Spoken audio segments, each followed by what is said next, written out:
get your camera running and you're good to go. Okay. Okay, there we go. I don't know what is going on up here, but we'll figure it out.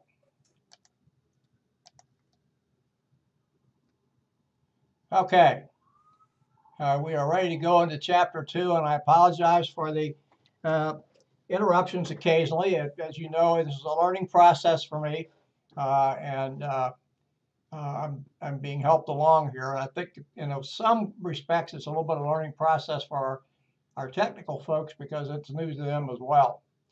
So chapter 2, we're going to talk about understanding economics and how it affects business. These are the learning goals. Look about basic economies, or basic economics, excuse me. We're going to talk about capitalism and how it works, and how free market works, how free markets work. We're going to compare socialism and communism. This gentleman is probably had the most influence on economics in the United States for many number of years. John Maynard Keynes. I know his name is spelled K-E-Y-N-E-S, but it's pronounced Keynes, just like candy cane with an S on the end of it. He believed when the economy was in a recession that government should increase spending. And of course, we have a lot of people that don't agree with that. And so we're still having this yin and yang as to whether or not we should increase spending by the government, or we should pull back and tighten our purse strings as a family would do when they run into some economic difficulties. I don't have that answer, but we're going to talk about it as we go through this chapter. So notice that here he says, increase spending and cut taxes to stimulate the economy for the short term. And we're going to skip that one. And these are the major areas we talk about in economics.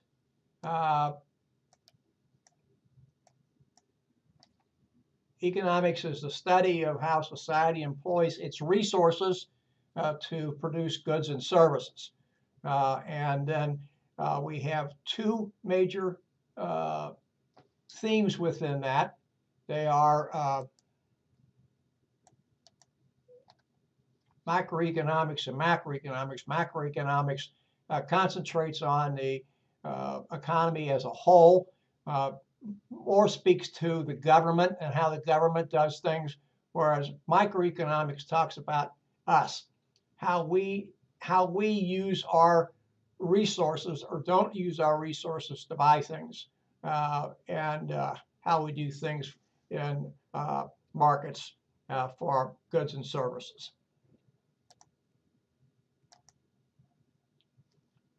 Resource development, a study of how to increase resources and create conditions that will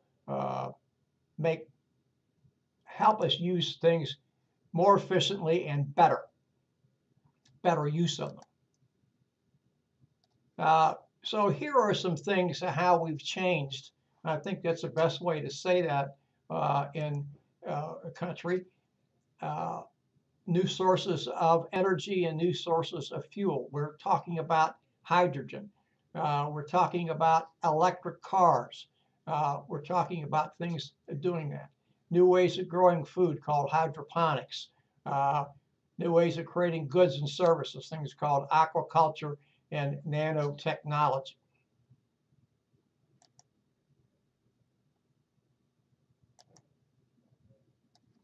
Now, Thomas Malthus is a person who believed, notice here, if the rich had most of the wealth and the poor had most of the population, which, by the way, is kind of like it is across the world, that resources would run out.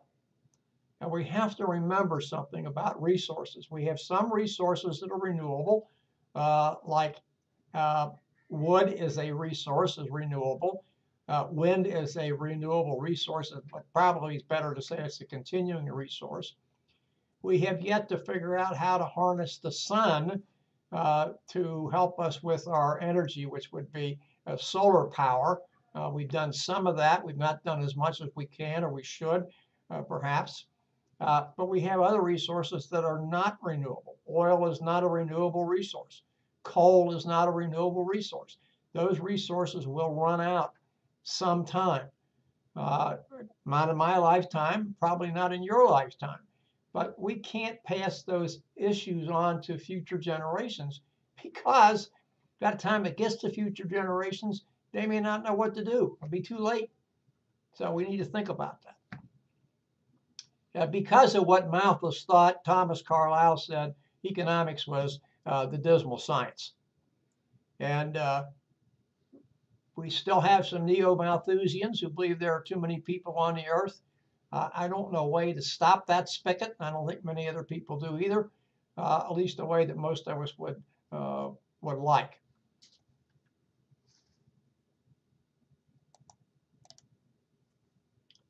Population can be a resource, especially if you have an educated population. If you have an educated population, they're going to think about ways to create things. They're going to think about ways to make things better. But if you have an uneducated population, you're going to have a problem, and that type of population can be a drain on society.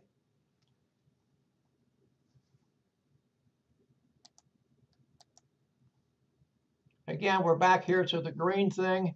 We find people that have hybrid cars. Now, I'm here to tell you that if you buy a hybrid car, it will take you a good deal of time to get your investment back if that's what you're looking for.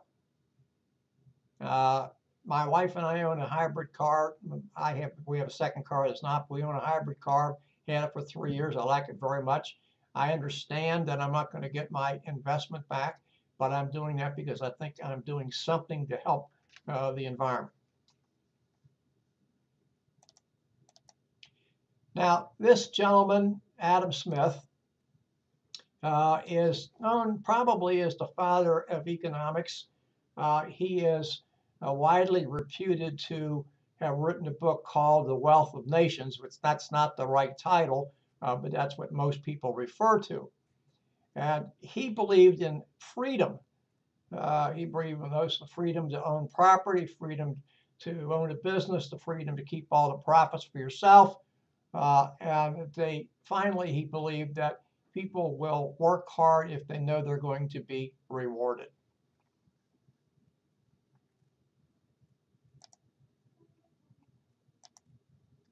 Smith came up with what was known as the invisible hand. And what it simply says is, and this is important, and I like to read this as opposed to try to wing it because we need to get this concept. When self-directed gain leads to social and economic benefits for the whole community. So he said there was an invisible hand taking care of this. And notice that Smith said as people improve their situation, they're going to help the economy grow and prosper. Now, Smith also said something that a lot of his adherents either don't talk about or don't want to talk about or are afraid if they do talk about this that it's going to cause people to stop believing in what Adam Smith had to say. A lot of our economy is built on Adam Smith's thoughts and philosophies back from the 1700s. Adam Smith said that no one person can be made better off without making some other person worse off. Now let's think about this just for a second. If you and a coworker are both eligible for promotion or both competing for a promotion, better way to say that, at your company, and you get the promotion and that promotion gets you $50 a week more in income, which is $2,600 a year. You're going to be made better off and your compatriot, your competitor, is going to be made worse off. Now, his or her status is not going to change, but in comparison to you, he or she is worse off because you're going to get a $2,600 salary increase over 52 weeks of the year, and he's not, or she's not. So that's part of what Adam Smith had to say.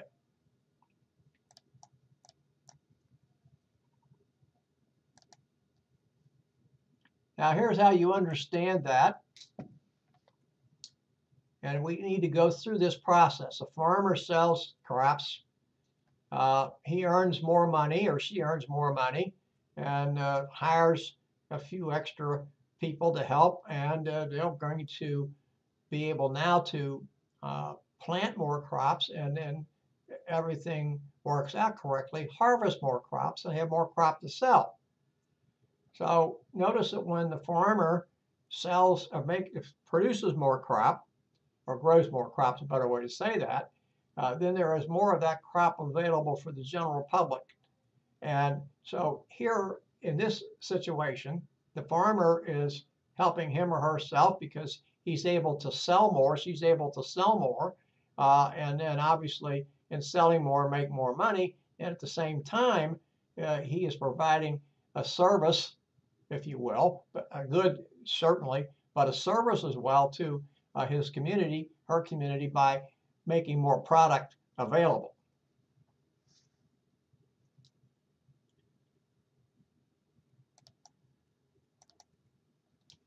Now, this is a ethical slide. It talks about corruption. It's a very interesting case, making ethical decision. I encourage you to read it, as I will encourage you to read each of these, and just read the case and say, hey, what do we think we could do here? What should I do? What would I do? And it's a progress assessment. And let's go into capitalism.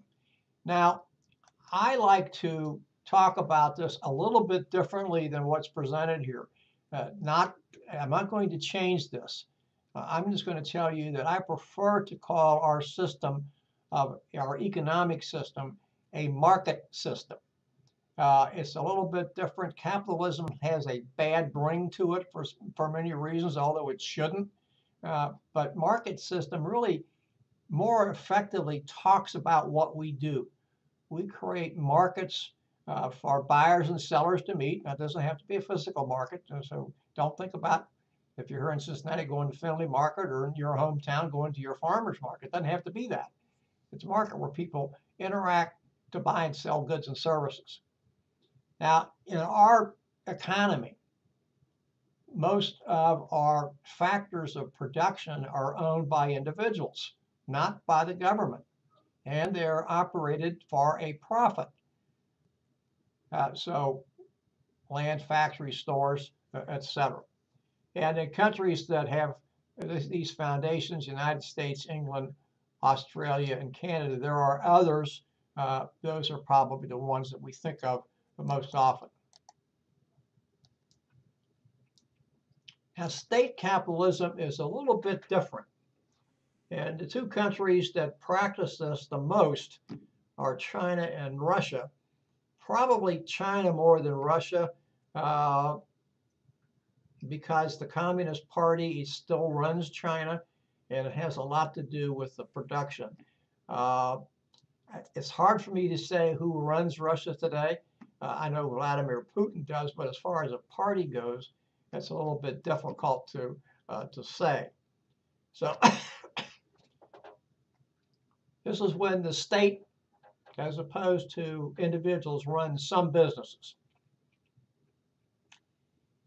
These countries have experienced some success with the market-based economy, or capitalistic economy, as it says here, but we don't know what they're going to do. Are they going to continue that, or are they going to back away from that? So China is having some real issues with that today. It's trying to foster more individual ownership, but at the same time, it still has a lot of, the Communist Party still has a lot of its tentacles in there. There's a lot of corruption in China. They would tell you that there's not, but there is. And so they've really not let go those strings, if you will. They're still pulling the economy along,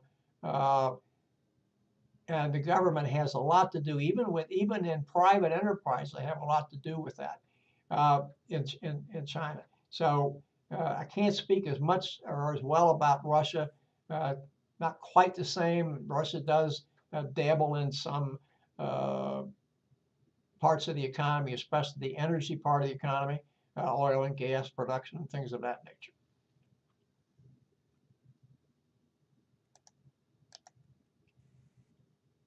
This is just a spotlight on business here, which you can go to in your text and read. We're not going to spend any time on that.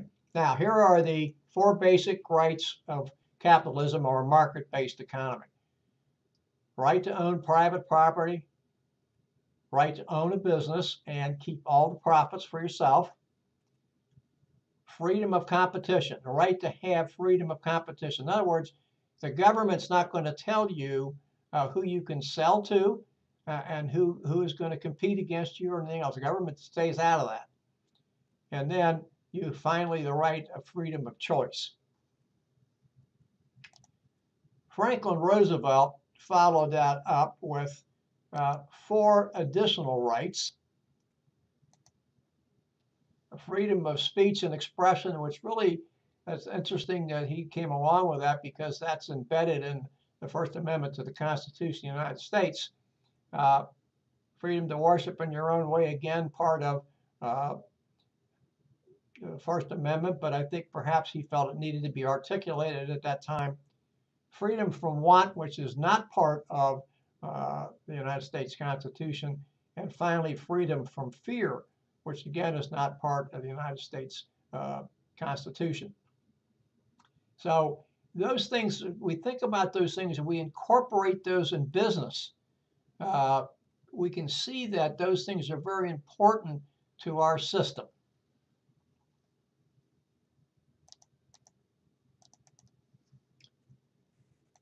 Now, free markets are exactly what they say. There is nobody telling a producer how much he or she has to produce. Now, having said that, I want to tell you that in the years, many, many years in this country, we have had things with agriculture where we have paid farmers not to grow certain crop. But I'm going to not get into that too much. We're trying to phase that and price supports out. So hopefully we won't be seeing that in the future. What happens in a free market? It is the consumer who tells the manufacturer or the service provider, I want you to offer this for sale. And we're going to tell you along the way how much we like it by whether we're going to buy this product or not, or we're going to tell you you need to do something to fix it to make it better. The price tells the company how much they should produce. And if something is wanted, hard to get, the price is going to rise until more products are available or until somebody comes along with a competition type thing, whether it's a knockoff or whether it's actual competition. So we have things that are caused in this country by known as supply and demand. And when the supply is not a lot, but the demand is high, the price is going to go up. And when it's just the reverse, it's going to be just the reverse.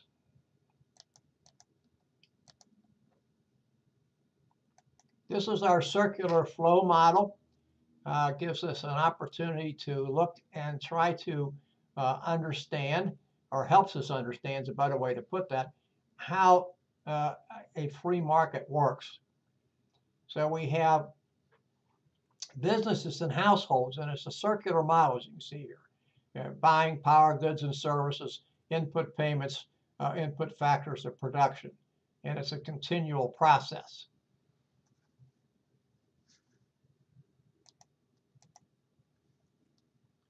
All right, now here's the pricing item.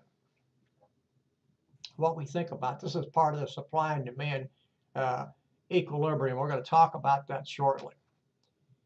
Now, somebody has a product for sale, and it says shirts here, and they want to sell it for 50 bucks, but there are not many buyers at 50 bucks. So seller says, all right, I want to be able to sell my product, and I can sell it at 30 bucks and still make some money. So I'll get more people are going to buy at 30. So the buyer is telling the seller, we like your product, we'll buy it, but we'll only buy it in sufficient quantities if it is at $30. If you raise it, we're not going to buy it. And conversely, if you lower it, we may not buy it because we may think it's a cheaper product and we're not willing to reduce our likes and dislikes just simply because it's a few dollars less.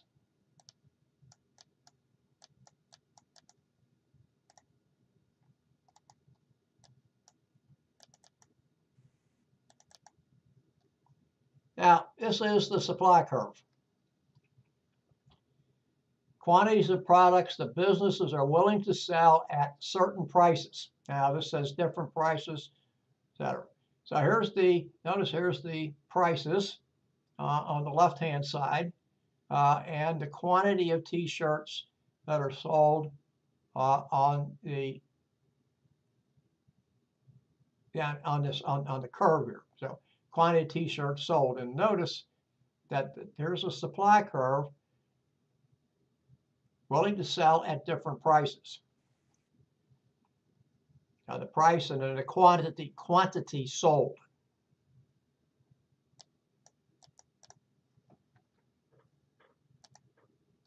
Now, to go along with the supply curve, we have the demand curve. And these are the quantities of products that we, the consumer, are willing to buy at different prices. Now you notice that there's the price at $50. There's the demand curve and the quantity of T-shirts and how it goes out.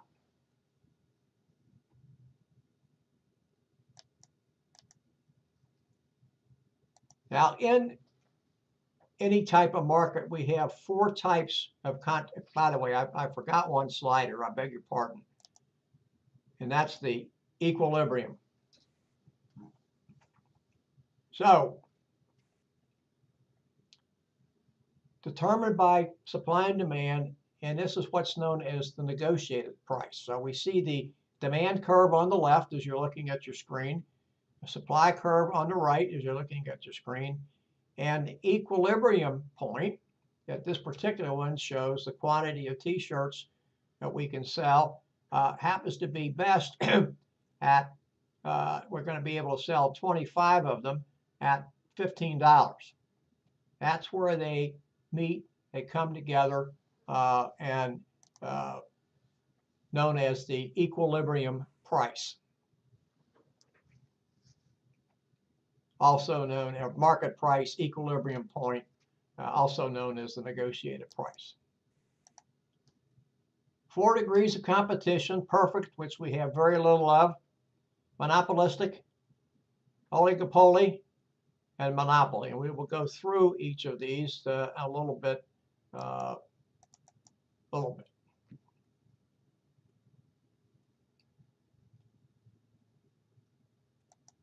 Perfect competition, as I mentioned, we seldom see. We seldom have. You might find those in some type of market, but not too often. Monopolistic competition is exactly what it says, and that's really not very good competition because you don't have competition in that particular thought process. Perfect competition, let's go back to this, the degree to which there are many sellers in the market and none is large enough to determine price. You might find some things in agriculture that fit that. By the way, you can see this on page 39 in your text. Monopolistic competition is when you have several large companies that dictate price. Products are very similar, and buyers perceive them, but buyers perceive them as different. Some of our soft drink companies might fall into this area. Oligopoly is a competition where just a few sellers dominate. We have automobiles in that category, tobacco, gasoline, etc. And then the final one is monopoly. The degree of competition where there's usually only one person that controls the market. And a very good example of monopoly in this country would be our utility organizations. Now, our markets do have pluses and minuses. Open competition among as many companies as there can possibly be. Opportunities for people at the lower echelons to work their way up or to start businesses and become entrepreneurs. Many of our immigrants have started that way. People may let greed start to drive them, and we find that quite frequently. So that's something we do have to be concerned about. However, having said that, we're better off than most other places.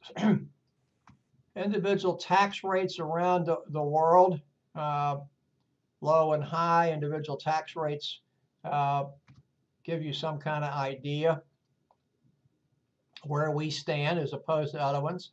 The countries that you see there in Europe, Belgium, France, Germany, not so much Switzerland, but certainly the United Kingdom have a lot of benefits, social welfare benefits. Something the United States has tried to stay away from.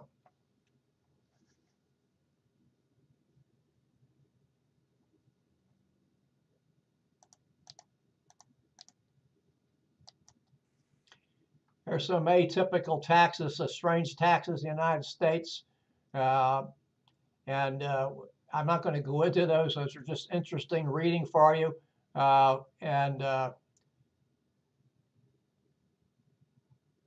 Just gives you some idea of some of the things that are around that we don't understand why they're there. A progress assessment for you. And now we want to speak about socialism.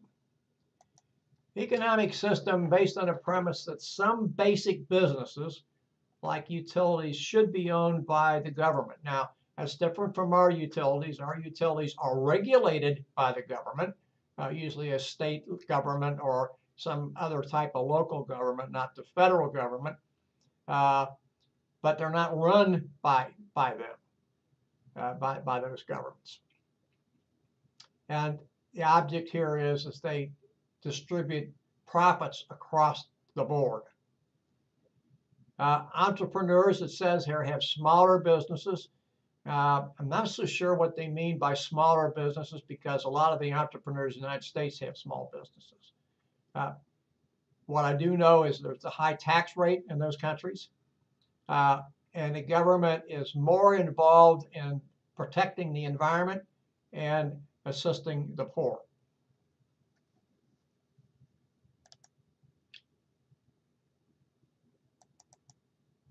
Here's some of the benefits: social equality, free education, free health care, longer vacations, etc. Some of the negatives, according to our text, are a brain drain. Some countries' best and brightest may leave for other places where they have more freedom and they're not dictated to by the government. Notice it talks about fewer inventions because there's not a greater reward. That's probably true across the board, but you could probably go to country by country and see where that might be somewhat different.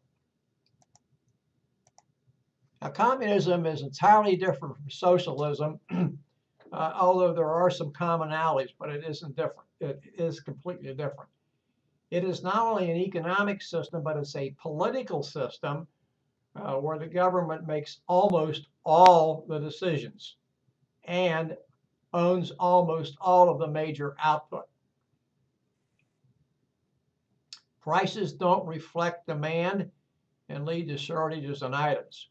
I remember years ago that you would see on television quite frequently bread lines, people lining up to buy bread in Moscow during when it was run by the communists from roughly 1917 through 1991. And the Russians would always say, the Soviets in those days would always say, we don't have a shortage, we sold whatever we had. What the problem was that, let's say there were 200 people in the bread line, and they only made 100 loaves of bread. Well, obviously, there was no shortage because they only made 100 loaves of bread. They can only serve 100 people. But they didn't calculate that other 100 that needed to be fed. And of course, there was rampant corruption and things of that nature. So I'm not going to talk about the political system, but the economic system wasn't very good. Severe economic depression and citizens fear the government. We certainly can look at countries like Russia and North Korea, etc., and Cuba. I need to get these slides down. Okay. Free markets, that's what we are. Capitalist society determines what goods and services are going to be produced, who gets them, and how the economy grows. Command economy is what we talk about. The government's actually involved with making economic decisions, especially for large enterprises. And it is the government that's in charge. A mixed economy is probably what we have. Some allocation of resources is made by the market itself, and some is made by the government. We're really not completely into that, but when we do talk about subsidies for farmers, and we talk about paying farmers for not growing crop, there is some government injection into the economy. By the way, that's gone on for a long time in the United States. We talked about propping up milk with price supports and things of that nature. Sugar is another. So I'm not that great of an economist to get you into that and talk, but we do need to know that those things do exist. So we can't say that the government doesn't get somewhat into our economy. So most countries have a mix of these economies because, pardon me, that just works better. And here we are. Here we talked a little bit about what we see. It says here the socialist government's cutting back on social services. I don't know how true that is. I think when you talk about people in Norway and Sweden, they wouldn't say that that's true. Maybe some of the other countries on the socialist side are not quite that much. And of course, we do know that capitalist countries like the United States are getting more into the social area. That's a big argument we're having politically.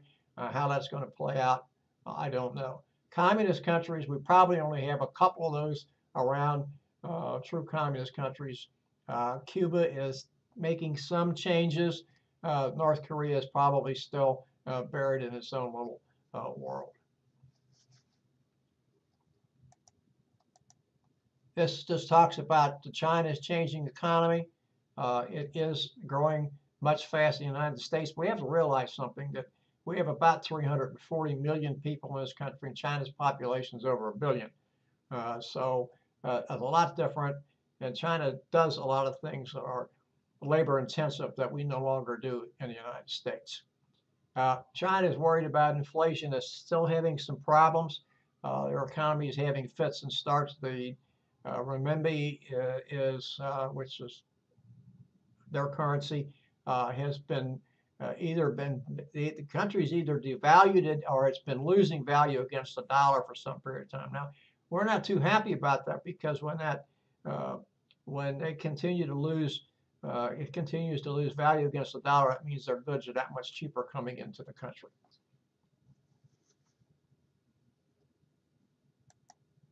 Another progress assessment. Gross domestic product is total value of goods and services over a period of time that are sold within a period of time, produced, excuse me, in a year, and things that are within the border of the countries. Okay, as long as the company is within our borders, we're talking about the United States, even if it's a foreign-owned country. GDP changes, businesses feel that.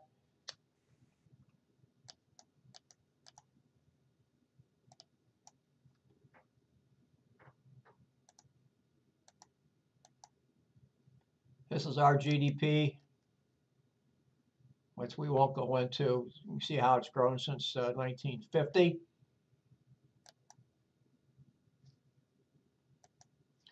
And this is still our GDP as compared with Brazil, Russia, India, China, and the United States. This is approximately 3 years old. It goes back to 2011, June. So our unemployment rate, it has, of course, dropped. It's down in the 7% area, maybe just a little under 7%. Most people would tell you it's still probably a little bit too high. Best and worst places for a job search. Inflation, that is the general rise of prices of goods and services over time. Deflation, just the opposite. Excuse me, disinflation. We'll get to well, let's talk about deflation. Deflation is just the opposite of inflation, but notice what it says. Prices declining because too few dollars are chasing too many goods. Stagflation, economy is slowing but prices are going up. And disinflation is when price increases are slowing.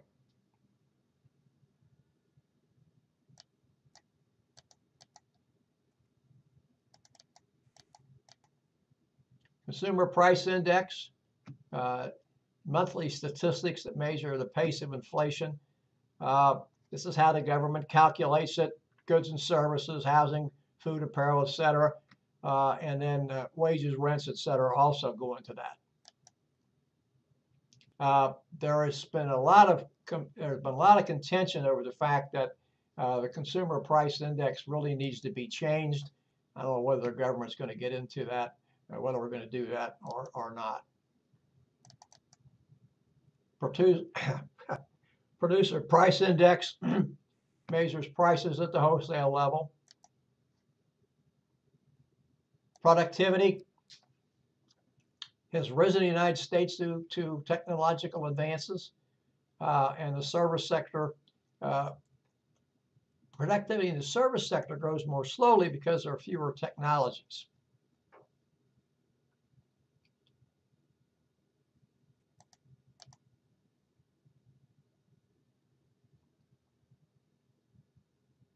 Notice that higher the productivity, the lower the cost.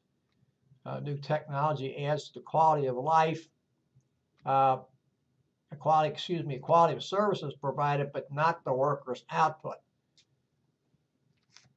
And we also are now looking to measure quality as well as quantity of output. We have 4 business cycles: boom, recession, which we know too well about, depression, which is a severe recession. And incidentally, the reason that we use the word depression for what happened in the late 1920s, 1929 through most of the 1930s, is the government thought that recession was too strong a word. And the recovery is just telling you we're getting out of where we are and moving into better times. Fiscal policy, that's what the federal government does. It's efforts to keep the economy stable, normally done through the Federal Reserve, we'll talk about the Federal Reserve when we get toward the end of the course. Taxation and government spending, or how the government controls that policy.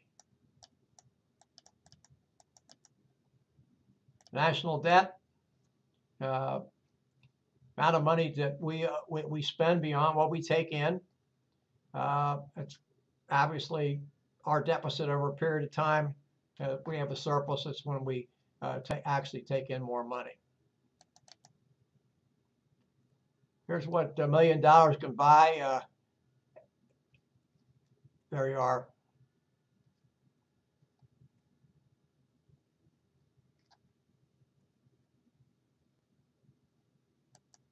And this is our monetary policy, which is administered by the Federal Reserve.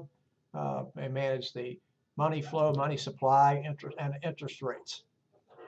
They are all concerned with making sure that when the economy is booming, that it tends to increase interest rates. Now, our economy has been better the last several years, but our interest rates are at historic lows and have been for some period of time.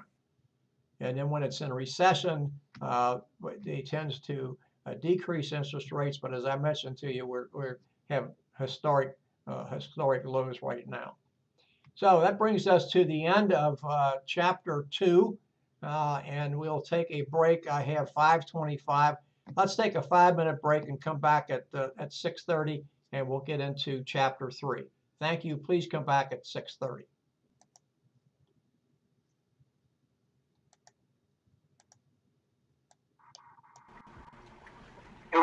Hey, Rick, if you want to go ahead and stop this recording too. What's that? If you want to go ahead, let's stop this recording too. Jonathan, I hate to be a pest, but I still didn't hear you. That's all right. That's all right. Click on at the bottom of your screen. Click on that triangle. The toolbar. Yeah. Yeah. Customize. There you go. There you go. Up and nothing's happening. Maybe I want to right click on it. Try that. I want this other one, I think.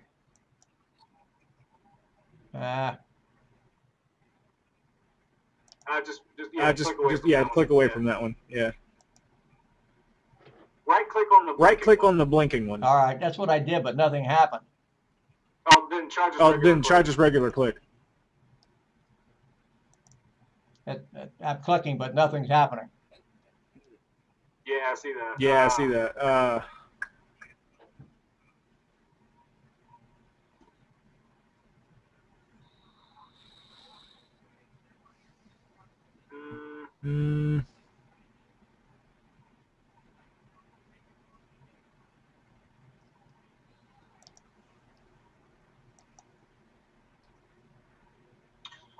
wonder if I could request control. You're clicking on the right You're thing. clicking on the right thing. You're using. Click on what?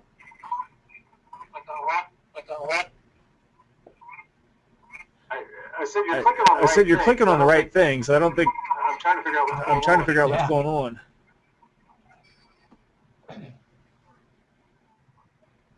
If you hover up to the top of your screen, is that red icon? Red icon. Is that up there? Is that up there like it was before earlier today? It's hidden, I think.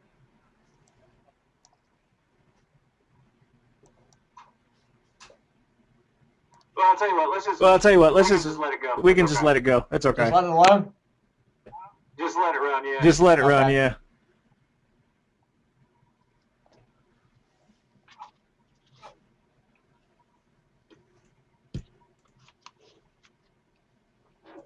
I hope we can get this uploaded at the end here.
Okay, it's 6:30. We're back. We're going to wind up here with chapter 3 tonight, doing business in global markets. These are our learning goals. We're going to discuss the importance of the global market and the roles of competitive advantage and something we call absolute advantage, which there's not too much of. Look at the importance of importing and exporting, and look at some of the key terms in global business, the strategies used in reaching global markets, and look at multinational corporations. Excuse me, we have several more forces that affect global trade. We're going to look at those, evaluate them, debate the advantages and disadvantages of trade protectionism, and then discuss the changing landscape of the global market.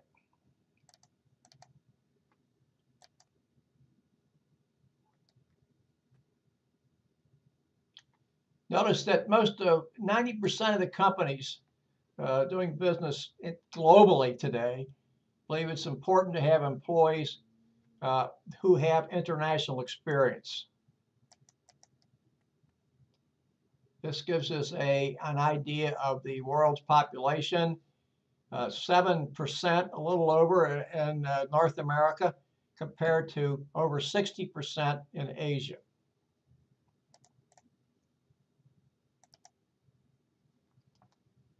Importing is when we buy goods from other countries. Exporting is when we sell goods to other countries.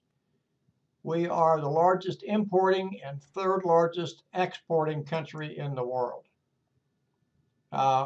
Best countries for business. Notice our ranking has slipped as of September 2010 as measured by Forbes magazine.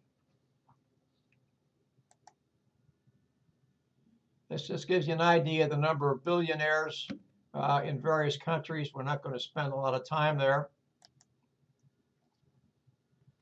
Countries that have a lot of natural resources. Now, we happen to be one. As a matter of fact, our oil production and natural gas production is increasing, and we may become energy sufficient in another year or so. We are right now, the last I looked, or last I heard, I should say, about number 2 in the world in oil production, and we may increase that to number 1 very, very shortly. The countries that it mentions there are like Venezuela and Russia, have a lot of natural resources, but that need technological help. And yet those countries, especially Venezuela, do everything in their power to keep technology out, because they're afraid that if somebody comes in and has that, then people are going to be swayed and go there. And of course, they've tried in Venezuela to redistribute wealth. I don't know how successful they've been, but the former president, Hugo Chavez, was trading on populism. His successor trying to do the same. And of course, they're having a lot of issues down there right now. Global trade, if it's done correctly, allows countries to produce the things that it can produce most efficiently and effectively, and buy those things that it cannot. I said a little bit different than what's on the slide here, but we will talk about that later. And free trade is just a movement of goods and services without restriction.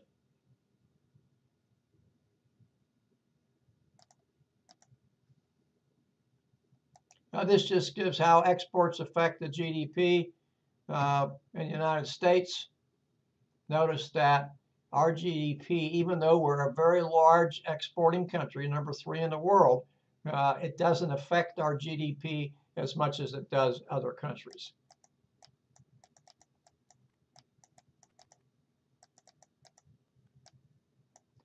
And then here's how it affects China, over double the difference.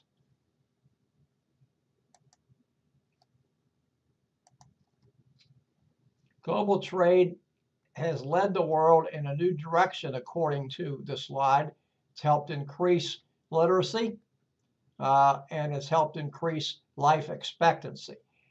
I have to tell you, I think that is a little overstating how good global trade is, but it's certainly helped in those areas.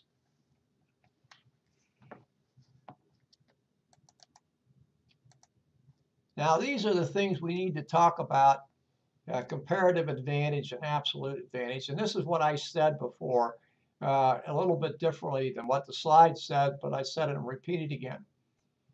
Countries ought to sell products that it produces most efficiently and buy those products that it cannot.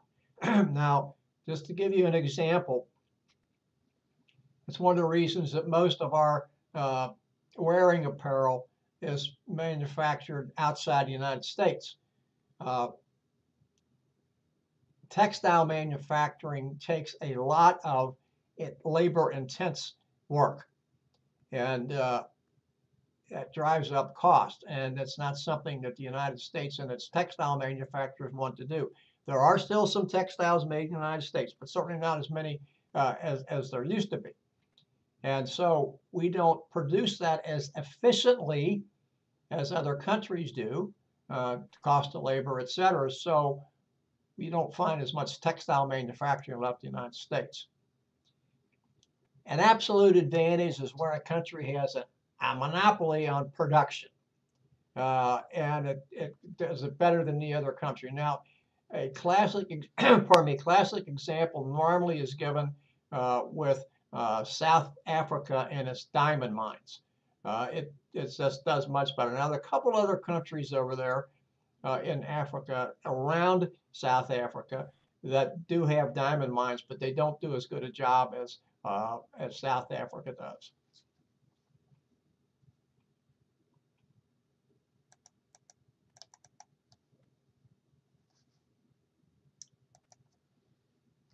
Notice what this slide says. Small businesses might be the key to global growth. Notice here what they say. Only 1% of U.S. small businesses export, but they account for 30% of all the exports. That's a significant number. 1% produces 30%. Huge, huge, huge number. This is something the president wants to do. The next bullet there, how successful he's going to be, I don't know. He's pushed it. It's getting some blowback. Something we really ought to do. We ought to invest in. We ought to try to get more entrepreneurs in this country. Entrepreneurs are what made us where we are. This is what we owe to various countries.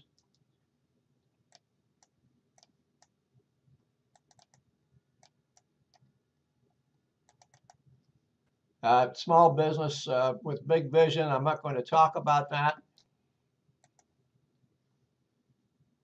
Getting involved with importing. Students have noticed this, how this thing works, and working with producers in native countries to help people become producers and entrepreneurs while they're still in school. Bill Gates became an entrepreneur while he was still at Harvard. And some of the other folks that have been made mega bucks in the United States were dreamed up things while they were in school. Michael Dell is one. Now, this is how we measure global trade: balance of trade, trade surplus, trade deficit. Balance of trade is just the value of our exported goods compared to our import. Trade surplus is when we're selling more. Our businesses are selling more than we are importing. So trade surplus, good side; trade deficit, bad side.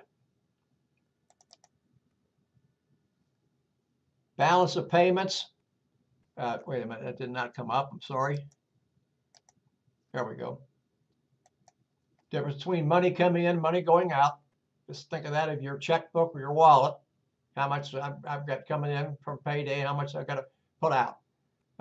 Certainly you want to have more money flowing in than money flowing out.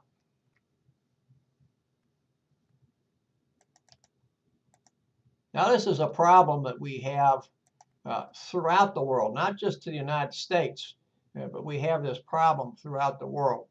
Unfair trade practices. This is the first one it talks about is dumping. And that's when a foreign country brings product, and mostly, of course, we're only talking about the United States, brings product over here, and they sell it at less than what they would sell it for in the home country. Now, this has happened with steel, and it's happened with cement and a few other commodities like that. It is prohibited. It's against the law, and we find countries like Russia and China and Brazil, and I'm almost positive South Korea belongs on that list as well. Made some progress on that, but we probably not made enough. Now, here, part of the problem is this. It's illegal, but we still have businesses that do that. In other words, they're going to buy from somebody because they think it's in their best interest, when in fact, it's not in their best interest, and it actually hurts. And sometimes we're not so sure of that product that comes into the country and how well it is going to actually be done. All right, there's a progress assessment. And then here are some of the ways that we can reach global markets.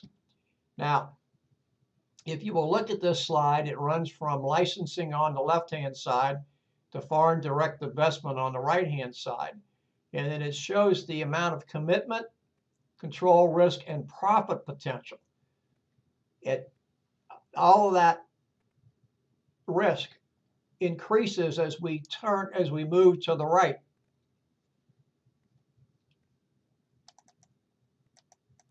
Licensing is the least. That's when a firm grants another firm in a foreign country the right to manufacture its product and or use a trademark for a fee, cause a royalty. Firm is going to benefit because it's gotten revenue it probably wouldn't get, and it's really not spent a lot of money in doing this particular thing to market its products. Export assistance centers can help in this export trade, and they're good things to do. They match buyers and sellers, and they help dealing with foreign customs offices. Excuse me. That just breaks down some of the barriers and takes some of the red tape away from the companies having to do that, and then they have a document of the transactions. Franchising is another thing. It's not just endemic to the United States. Contractual agreement where somebody with an idea or a business, let's talk about McDonald's, sells others the right to use the name and to sell their product or service in a specific area. So we know that happens here in the United States. I think we've garnered the market on franchising, but we do take it outside the United States. They need to be careful to adapt their product to the countries they serve. So, for instance, if you go to Germany and you walk into McDonald's, you'll be able to buy a beer. You cannot do that in the United States. There's no law, by the way, that prohibits you from doing that in the United States. It's just not done. Here's the national drink in Germany. And most people, when they go to lunch, they have a beer. Certainly the men do. And so you're going to go to McDonald's, you want to make sure that you have beer on tap.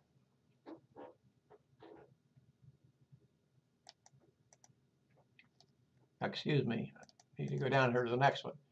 And notice these are some of the flavors that Dunkin' Donuts has in Taiwan. You won't see most of those here in the United States. And this is McDonald's, what McDonald's does. And here what they do in Malaysia. I mentioned the beer. They have kosher restaurants, kosher kitchens in Israel.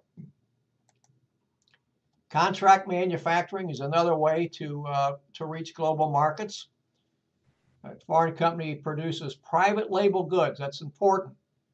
To which a domestic firm then attaches its brand name.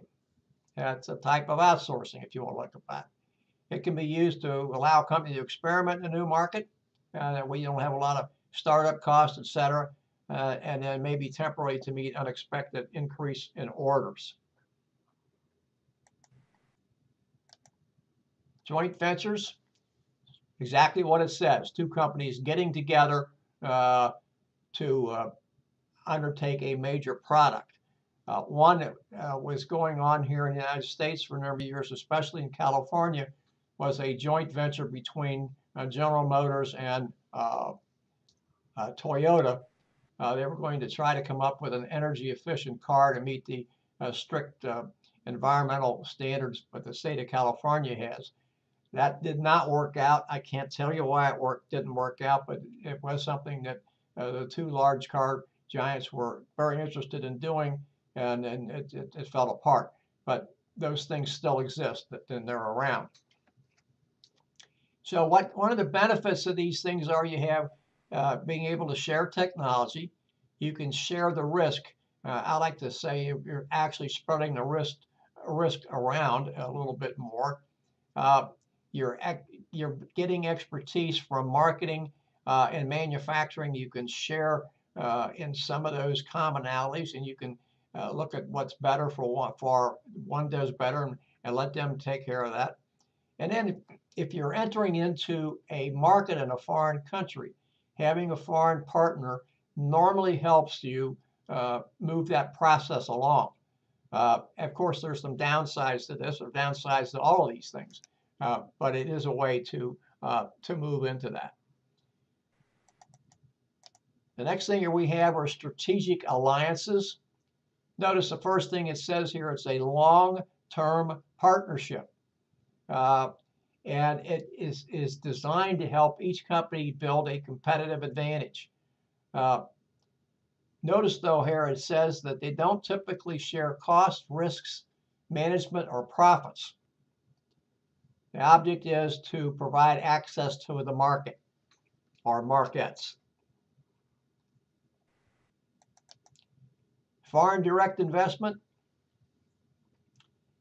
Actually, you're going into a country and you're buying property, if you will, in this other country to own and operate a business. Then you have foreign subsidy.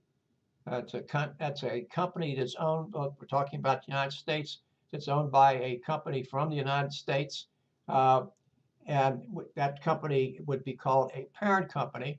That is the most common form of foreign direct investment. The primary advantage is that the parent company maintains control over technology, etc.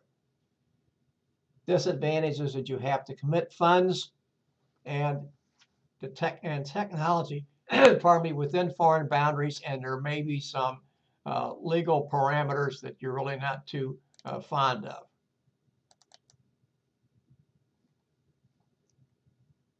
Multinational corporation is a company that manufactures and markets products in many different countries.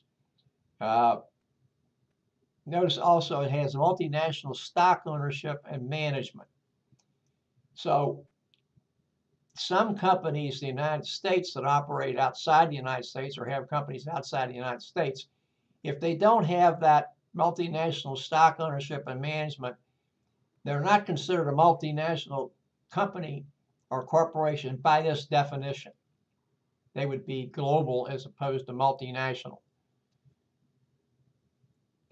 Right here, the next, all global businesses are not necessarily multinational.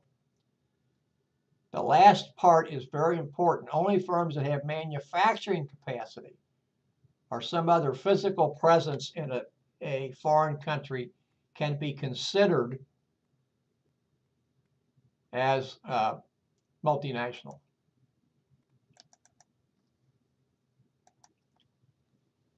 Sovereign wealth funds.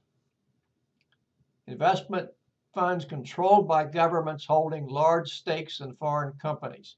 Foreign companies. I had it right the first time and confused myself. This is a little little problematic. You don't see the United States doing that. You do see it in some countries. For a long period of time, Saudi Arabia had Aramco, which was a combination of Saudi Arabia and one of the large American oil companies.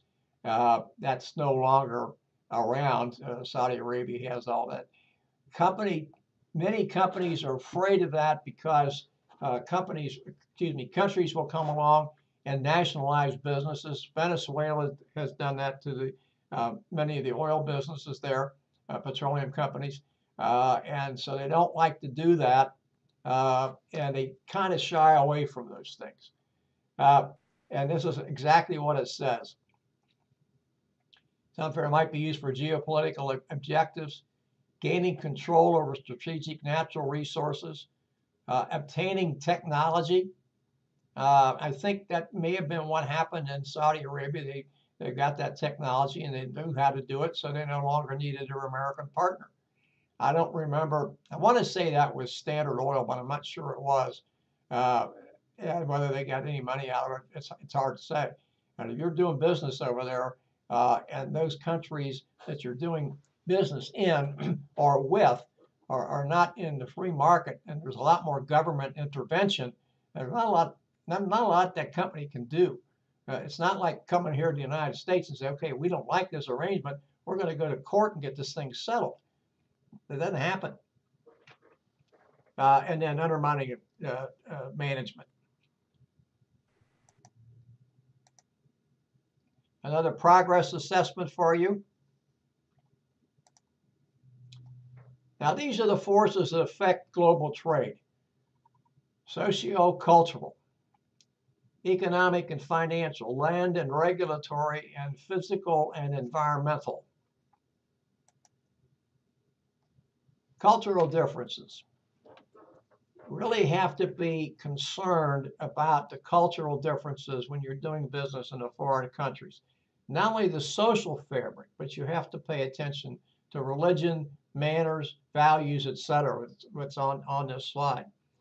This was one of the problems that Disney ran into when it opened its first Euro corporation and first Euro Disney venture in France. And they ran into all kinds of problems because they were not used to the culture.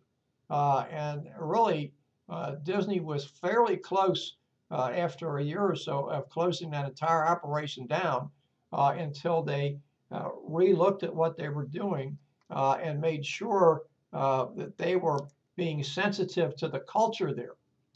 The culture was only the work environment and a few other things. Now, it's fairly successful today. But they had some real bumps along the road because it just didn't understand that culture. And too often, that's what happens to companies that start doing business in other countries that don't understand the culture. For instance, in another course I teach, we had a case study about a company that had a Mexican-American woman employee, and this company had a plant in Mexico, so they sent the woman down there to take care of the problems they were having. They thought, well, if we send a person down who speaks the language, everything's going to be taken care of. Well, first of all, the young woman was a Mexican-American. Probably better to say she was American-Mexican. Her family had come to the United States, became citizens, taken up residence here. And she was born, maybe she spoke Spanish, but she had American values. She didn't have Mexican values. And she ran into all kinds of problems down there. And sometimes companies think, well, if we just send somebody that speaks the language, we'll be taken care of. And that's just not the case.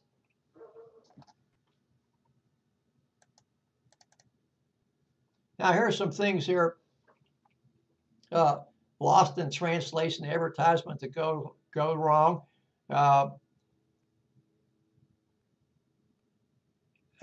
Schweppes in Italian was mistaken for Schweppes toilet water, etc. My favorite was always the Chevrolet. General Motors made a Chevrolet called a Nova, and they put it in Mexico, and they couldn't understand why people weren't buying the car down there. Well, if you understand Spanish, nova means no-go.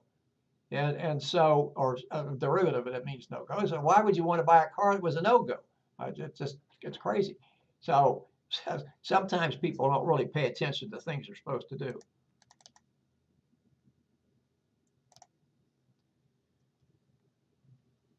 Here's problems that you have. Notice here it says, in Turkey, it's rude to cross your arms and talking to people. In places in the Middle East, you will only eat and shake hands with your right hand, never with your left hand, because the left hand is considered unclean, and a few other ones. So we have to do this. At Brazil, your meeting may not start on time because punctuality is not important to the culture. I've heard that in places in the United States. How whether that's true or not, I really don't know. And then in Germany, you always use title like Doctor, Frau, and Herr. You know, and by the way, the Germans are very big on that, on those titles. Other things you do is never jaywalk, keep your hands on the table when eating, etc. So things people have to pay attention to. Now, the exchange rate, we like to think is always done by the governments and government banks, so like the Fed in the United States. What we find, however, is that many times actually the value of a currency is manipulated by people who trade currencies. Now, I don't mean that use that word manipulate to indicate something that is illegal. It's speculation, it's a few other things. And so we have to look at why certain things are the way they are. And what it is the value of one nation's currency to another nation's currency. And in many cases, like China, for instance, China has controls Hong Kong. It's Chinese now. It sort of has some of its own government, but it's not like it used to be. And mainland China, and yet they have two different currencies and they have different exchange rates against the dollar. Doesn't make a lot of sense. So that's exactly what it means. Our dollar is strong. It's been gaining strength again against some other major currencies. Now, not so much against the British pound and the euro, but it has gained strength against the yen again and a few other Japanese. So it makes when our dollar is strong, it makes goods coming into this country less expensive. When our dollar's not as strong, it makes those goods coming into this country more expensive. Now, the strength of a dollar doesn't make any difference to you when you go to buy a gallon of milk or a loaf of bread that are produced in the United States. If it costs you $2 per gallon of milk, by the way, I'm not sure what gallon of milk cost price is. I think it's more than that. But if it's going to cost you $2 at your local supermarket today, regardless of what the dollar does, it's going to cost you $2 next week. Now, that's as long as the government doesn't devalue the dollar. You know, if it weakens against some other currency, that's not going to change that. Now, if you're buying a bottle of wine that comes from France or Italy, or you're buying chocolates that come from Switzerland or something else, then that's different. The dollar is strong; it makes those currencies coming in less expensive, so those goods are going to be less expensive, and just the reverse. And notice down here, pardon me, the currencies float depending on supply and demand.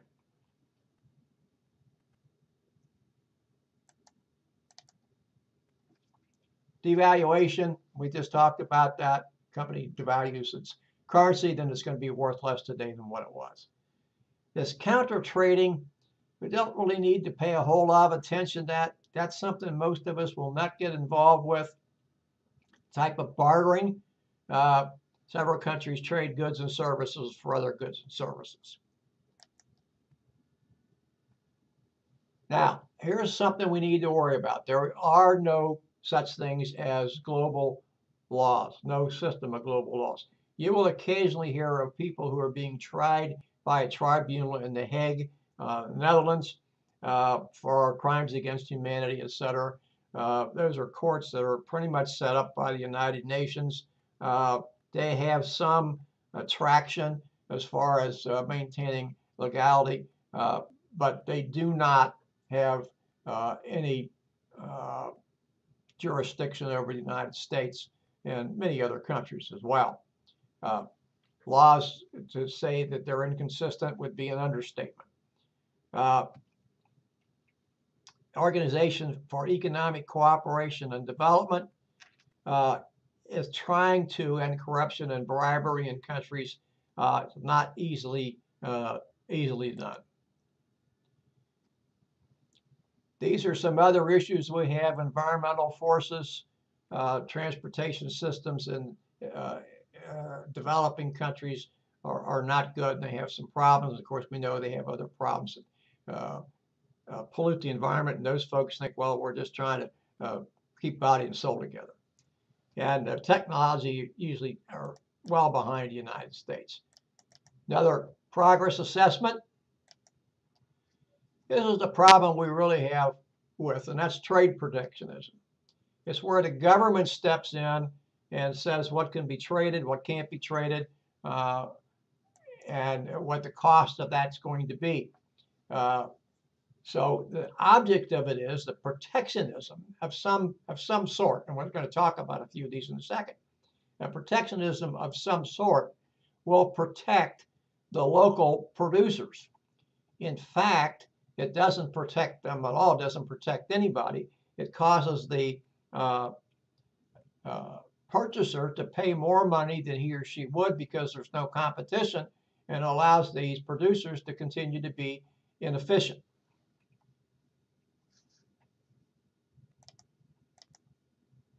These are some of the, well, excuse me, I want to skip the slide. Beg your pardon. Tariffs, it's just a tax. I think that's the best way to look on it. It's a tax placed upon goods coming into the country. Two kinds: protective, raise the retail price of the imports so they are more expensive than what's raised domestically. And then revenue, obviously, is to put more money into the government's coffers. Import quota, we have some of these. We have import quotas on Brazilian oranges, among other things. We say only so many of those can come in to the United States. An embargo is a complete ban on any product coming into the country, or in some cases, stopping trade with other countries. We've had an embargo against Cuba since sometime around 1960. And here they are down here, embargoes, North Korea and Iran, as well as Cuba. The World Trade Organization is a couple of things here. We have the General Agreement on Tariffs and Trade. The object is to try to reduce the trade restrictions. The World Trade Organization, which is headquartered in Geneva, Switzerland. Notice 153 member nations who try to work out cross-border trade, etc. When these countries will say that when there are trade irregularities or trade or protectionism or whatever, they'll take their disputes to the World Trade Organization and they'll adjudicate them. We've done that several times, probably more than several times. And sometimes we've been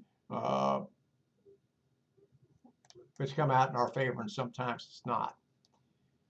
Common markets, regional countries getting together have tariffs and no external tariff, no internal tariff, etc. Ones we know about: European Union, and then some in the Asian area, Asian Pacific. These are the members of the European Union.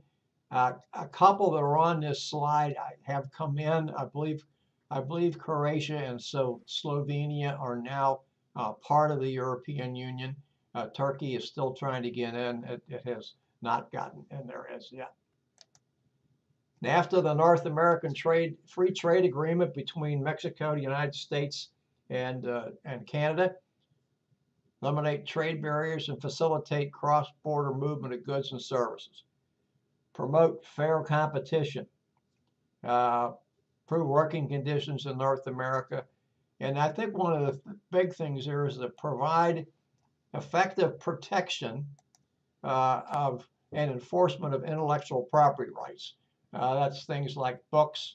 It's things like some of the internet programs. It's things like movies, recordings, etc. And we have a real problem with intellectual property being pirated in many countries in the world, and that just is not something that really we're too fond of.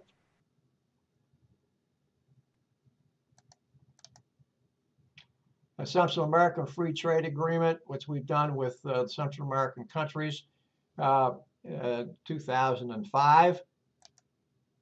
And we have some new free trade agreements being negotiated with South Korea, Colombia, and Panama. Not too sure how far along those are. We're also trying to do some things on Trans-Pacific partnerships. Global trade is going to continue to grow.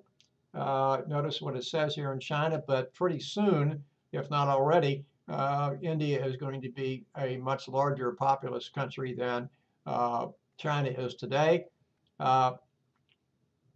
India is growing with information technology and pharmaceuticals, although the United States, especially the Food and Drug Administration, is having some real problems with the pharmaceutical industry there today. Russia probably, this bullet down here probably is no longer viable due to the uprising in Ukraine and Russia's response to that. That's a political decision. I'm not going to get into that, but I don't think we'll see too many Americans going over and doing business with Russia, not for the foreseeable future anyway. And then, of course, Brazil is on the rise.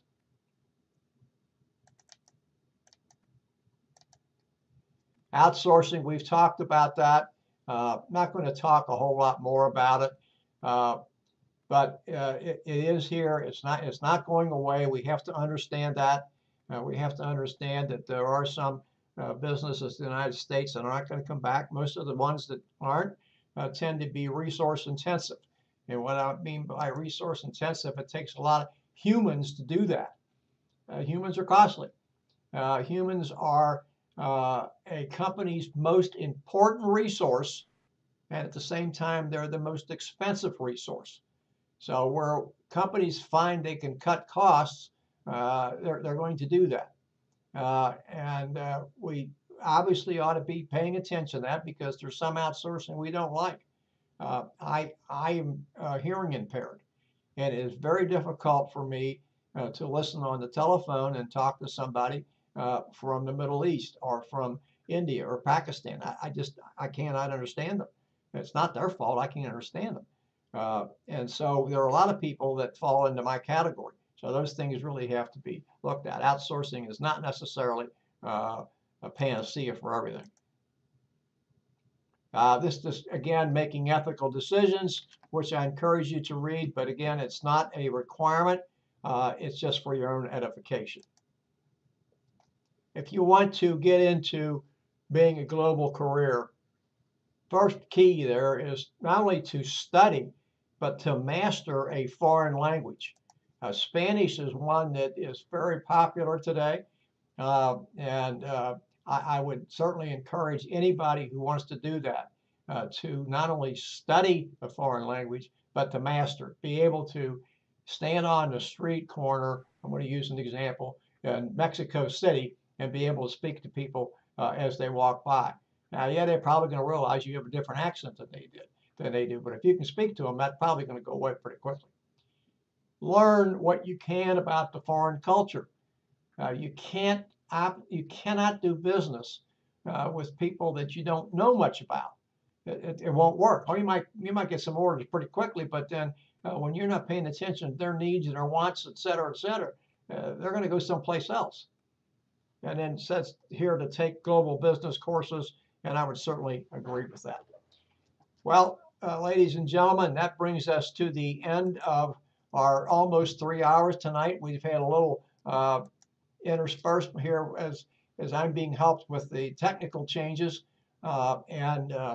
So we'll get this uploaded and I will send you information about how you can access the audio and video lecture that we went through tonight.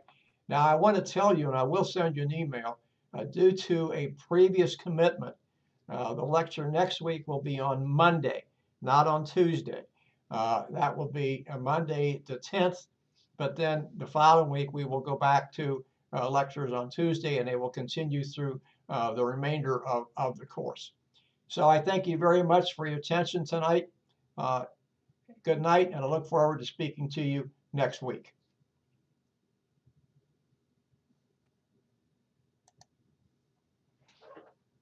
All right. You still there, Jonathan? Yeah, I'm here. Okay, Yeah, I I'm need here. to click this YouTube thing.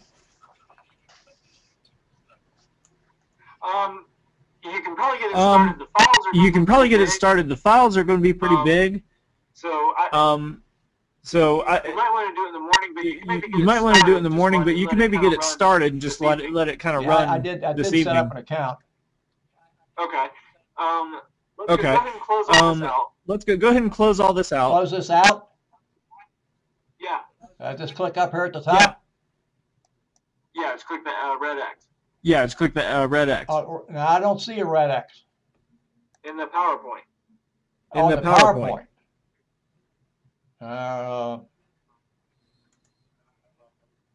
Or it's not red. It's above the. It's not red. It's above the. It's top right-hand corner. Right-hand corner. Well, I've got everything's blocked up here in this top right corner. All I have is this. Have the file screen, you know, where I click on the video, etc. I mean, it's there. I can't get to it. I'm trying to move. I'm trying to drag it out, but I can't get there. Click in behind on the PowerPoint. Click in behind on the PowerPoint slide again. Okay. Just in on the PowerPoint slides. Just in on the PowerPoint slides, anywhere in there. Say that to me again. Just click in there. Just click in there anywhere on the PowerPoint slide. Okay. Yeah, just click on somewhere. Yeah, just click on somewhere in that area. Well, I got a box up here now.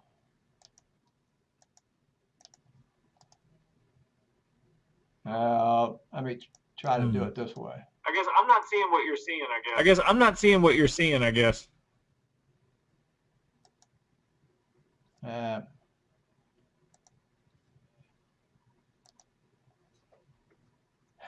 not sure where I am here.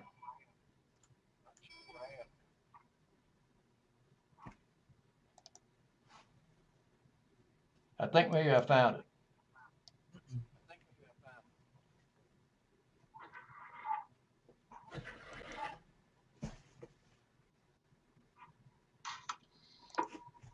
If you go down to the bottom, if you go down to the bottom toolbar, I think you can right click on. the PowerPoint slide, Close it from there. and you should be able to close it from Down there. at the bottom again. Yeah. Yeah. Triangle. No, just over on the PowerPoint. No, just over on the PowerPoint, the icon. Oh, okay. I got it down here at the bottom. Yeah. Yeah. Well, if I click on it, it just takes me back to my my email, but it doesn't do anything. It's still there.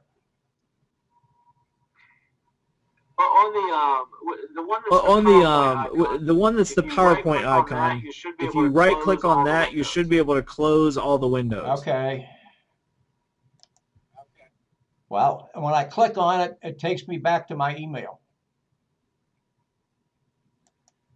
Now wait a minute here. Let me see if I can do something else here. Okay, now I just closed out of there. I've got nothing left on there, but I've still got this line running through my system now. Yeah, what I'm looking at on what I'm looking at on my screen is the PowerPoint slide. I'm looking at I don't have any PowerPoints left. I found a little icon up here on the left-hand side of the screen. Except, let me say close. And when I did that, yeah. Well, now I'm out of everything. I wonder, can you stop your screen sharing in the GoToMeeting and start it again? I wonder if it just paused itself somehow. That square stop button. That square stop button. But I've still got these lines running through my screen here.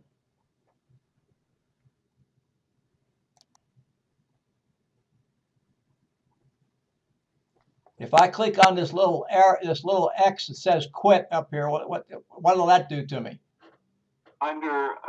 Where at? Program? What program?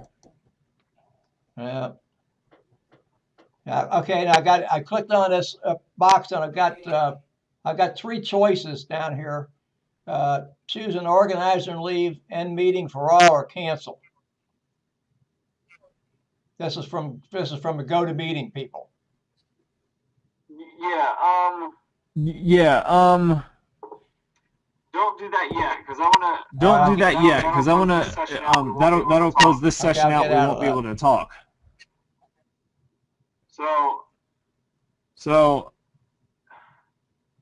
In the GoToMeeting. In the GoToMeeting toolbar.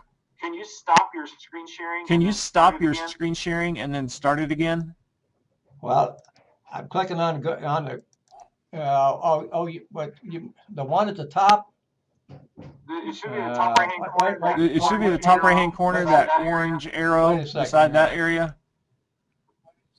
Okay, now, well, I don't have anything on here now. All I have now is a screen with the Microsoft icon on it, and I've got that box over on the right that talks about show my and stop showing screen and that kind of stuff. Shows that you're in here. Yeah, right up at the top there. Yeah, right up at the top there. Just stop. You should stop your screen sharing and start it again. What now? At the very top of that area. At the very top of that area, stop your screen sharing and then start it again. Well, that's what I don't have anything up there. That's the whole thing. So what? There's nothing at the top there. So what? There's nothing at the top there. What's above the attendee list? I have nothing at the top at all. I'm looking at a blank screen now, except that little box over here on the right. Got me in this lecture thing, and all I see up here at the top is Microsoft PowerPoint. There's nothing else. Blank. I got a whole bunch of stuff in here I've never seen before. And if I go back to home, all I've got is this thing running through me in a blank screen. It's got some stuff at the top, but I don't know what I have.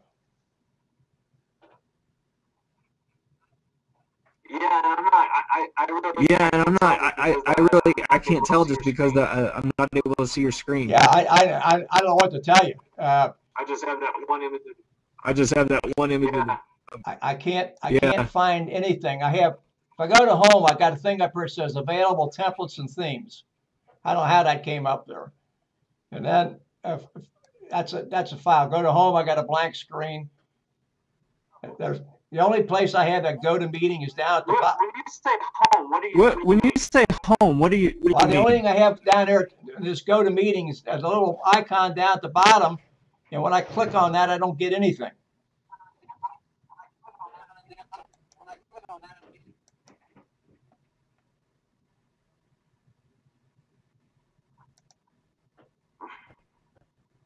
So I don't know what to tell you. Yeah. Okay, in the bottom right-hand corner. Okay, in the bottom right-hand corner. The toolbars. The toolbars. Well, are you not able to get to there? Are you not able to get to there? I've got the toolbar up for that thing that shows you, you know, microphone speakers and show me, you know, and that kind of stuff. But I don't have anything else up there, like, you know, that little icon that was up the top, that SnagNet thing. That's yeah. I can't find that. I don't know where it's gone.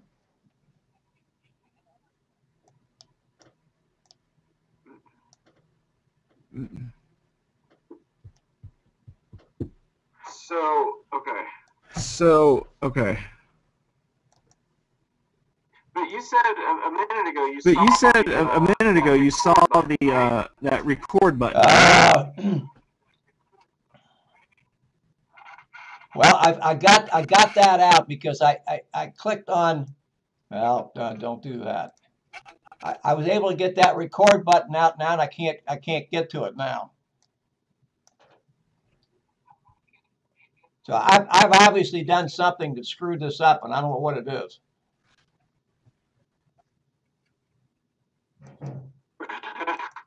Yeah, I'm sorry. I'm sorry. It's hard to guess what's going on without being able to see that screen. You know, I apologize for this, but I got all kinds of things on my screen from a regular Microsoft thing that I don't even recognize this stuff. I've never seen this stuff before at all. Most of it, or a lot of it, I haven't. That stuff about designs and transitions and animations and slideshow and, you know, that's all Greek to me. No, I don't know what. The only thing I can think of is I'm going to have to let this thing run overnight, or just close it down and see what somebody can do tomorrow. I don't know how we're going to be able to get that up. It sounds like what you're just. Say it again. What you're describing is within PowerPoint. What you're describing is within PowerPoint. Like it's options within PowerPoint, and there's nowhere to click to close that out. I'm sorry. What do you want me to close out?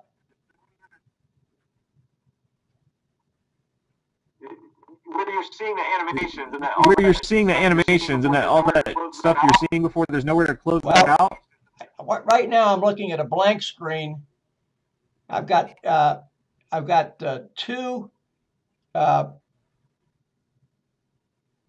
two boundaries here that are yellow and have black dots going from the bottom of the screen to the top. I've had that for some time. And then all I have, and I have no idea what that is or how that got there. And all I have is that box over here on the right that's got that show my screen, stop showing screen, etc. Shows you as being in here, and that I'm the organizer. And then when I go down to that little box, you know, I click on that triangle at the bottom, I still get that little icon that's got the red dot that's blinking. Now I can get something from SnagNet down here, at least I think. Well, I could. Now I can't get anything. So I don't know what to do. I don't. I think we just. I'm like a lost ball in tall weeds here. Yeah. Like I said, if you just want to leave it. Like I said, if you just want to leave it, and, you could do a restart, or maybe you could do a restart or something like that, just to shut the thing down or something. You know.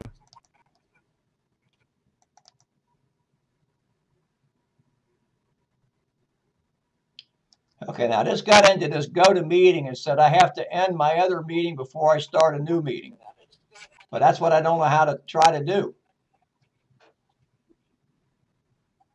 And I don't see a way I can do that.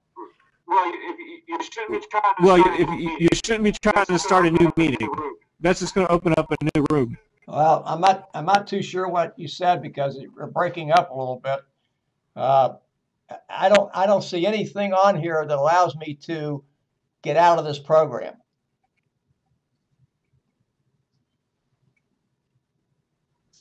If I click the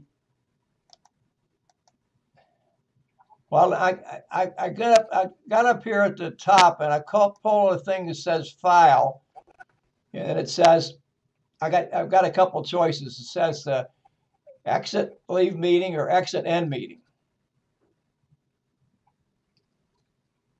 But I'm afraid if I do that, yeah, either one of those two. Yeah, I'm sorry? either one of those two. Either one of those two options. Either one of those two options. You want me to do one of those? Yeah. Okay, I'll do Yeah. exit end meeting. Okay. So I'm out now. I have the thing up here. It looks like I'm still recording. It's up to 1 minute and 42 1 hour and 42 minutes, and I've got a couple of features here.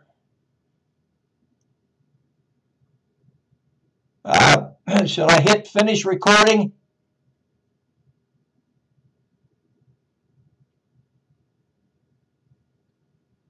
I think you're gone.